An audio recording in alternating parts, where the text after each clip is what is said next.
The next prompt, and this is maybe one of the most useful ones, and this is to get a hiring manager's critical pass. So the language model pretends to be the hiring manager. It has seen the terms of reference of the job. It has read all about the organization itself and their objectives, etc., etc. It's looked at your CV and your profile, and it really does a critical pass as to whether or not what you've submitted at this point in time is sufficient for you to be a strong candidate. You need to know that so that you're not wasting your time, you're not wasting their time.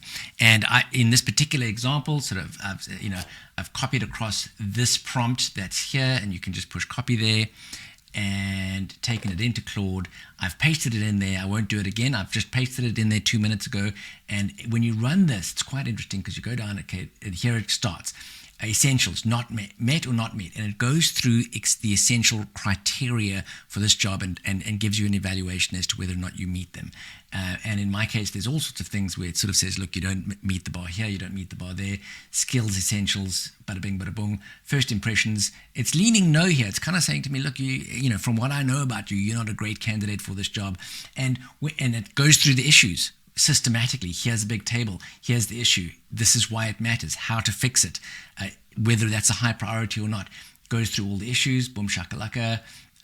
Consistency check. Fair enough. Strong fixes. Priority fixes.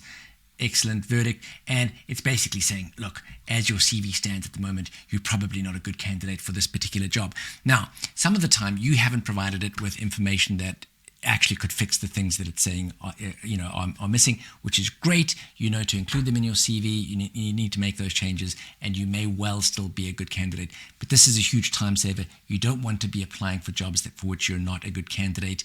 You want to, you know what I mean, because it just takes up a lot of time and energy to do that.